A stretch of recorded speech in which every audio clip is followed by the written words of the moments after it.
Isang maulan na hapon mga kaibigan. Gusto ko lang i-share. Paano tayo magsisimula ng ano, pumili ng isang lugar kung saan tayo pwedeng sabing retirement place. Siyempre lahat naman tayo hinahangad natin yan. Ganito yan, nag-acquire ako ng isang property. Nung una, ganito siya, kagubat. Kung makikita ninyo, ganyan siya kagubat. Ipapakita ko lang kung paano tayo nagsimula, paano tayo maglilinis, paano natin dinevelop itong ganitong gubat sa isang maliit na mini farm, backyard farm. Ganito yung itsura niya. Puno-puno ng masukal. Talagang kailangan natin ng sipag at saka tiyaga para malinis natin yan. Kasi nung unang nakita ko to, ay talaga namang inisip mo, parang nakakatakot inisip, di ba? Kasi daming puno, masukal. Ang maganda lang dito, na-develop na nung may kalsada na, kahit na ay maayos na. Ayan. Ayun mga kaibigan, to make it short, ganito yung itsura nung unang pinuntahan ko yung area. To make it short, babalik ta rin lang po natin. Ito na po ngayon yung ating mini farm na dinidevelop. Yan, binakod na po natin. Yan po, wala pa po masyadong nasa stage pa po tayo ng pagtanim. Pero alam po marami nang may area yata dito sa lupa dito eh. Mga nakaano po eh. Kaya po gumawa tayo ng apat na lote. Ayan. Sinisimulan po natin ayusin. Medyo maulan. Ito, magta-try po tayo gumawa ng balag para pagtamnan. Meron po tayong kusina. Yan. Ito yung mga kailangan natin pag Tapos yung mga binibili po natin na talbos ng alugbati sa palengke, yan, tinatanim po natin para maparami. Kasi para sa susunod, di na tayo bibili. Masarap po ang alugbati, napakasustansya po niya. Masarap po yung ilagay sa mundo. Meron po tayo, yung basic needs po natin dito sa ay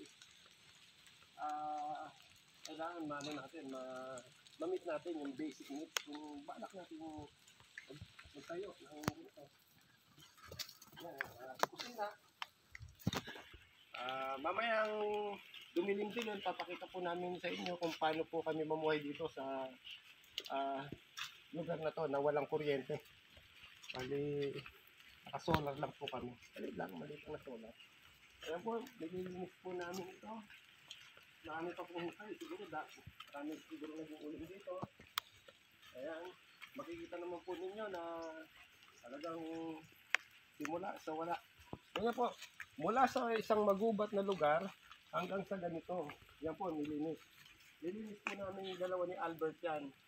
May mga katuwang din tayo mga ibang tao na binayaran din natin o inargila para magkaroon sila ng trabaho para linisin ito. Yan. Yan, maliit lang po siya. Tamang-tama lang po para pag nag-retiro, meron kayong mapaglibangan o mapagpuntahan at mag-experiment kung ano yung gusto nyo gawin sa inyong masasabing retirement place. Ang mahalaga lang naman dito talaga meron kang source ng tubig. May source ka ng ilaw paggabi. CR, mahalaga pong CR. Kahit na malawak yung ating area sa paligid, siyempre delikado rin kung saan po tayo gagamit o magano ng ating call of nature kasi siyempre baka matuklaw tayo ng mga ahas, kaya dapat may CR din. Yan po yung natin. Ito, pala-pala lang po ginawa dito na paglilinis. Tagaan lang talaga. Yan, ikakada rin po dito sa kabila. Talagang maganda naman po yung lugar. At talagang ito po i-develop natin para yan po yung mga actually mga dati na po mga putol yan.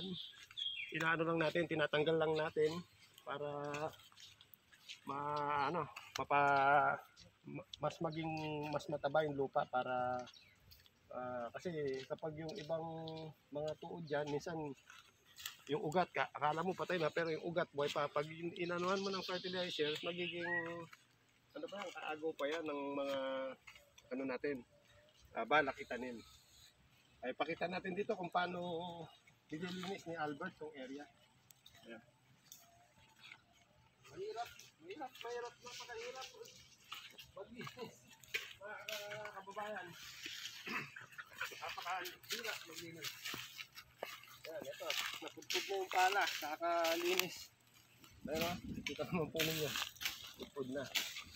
Yan po, sinisimula po yun ni Albert na linisin yan. Although patapos na po, almost ilang percent lang ba? Almost 95% na po. Malilinis na po namin to. Ayan. Kung makikita ninyo, ganyan niya inaano. Yung mga damong mahaba. Tapos, kung gusto po ninyo parang pumuti na siyang ganyan, papalahin po ninyo yan. Unti-unti, pala. Medyo maulan po ngayon, ngayong araw nito. At, Bert, silong ka muna at maulan. Baka magkasipunta. Ayan. Ganyan po ang ano namin dito. Ilang araw din po namin ginawa yan na linisin itong area na ito. Pero nakakatuwa po pag natapos po ninyo yung makikita nyo na nalinis na. Kung papansinin po ninyo, parang nasa middle of ano po ako, nowhere, pero napakalapit lang po dito sa bayan. Silong po tayo. Sige, sige. Ito, lumalakas na.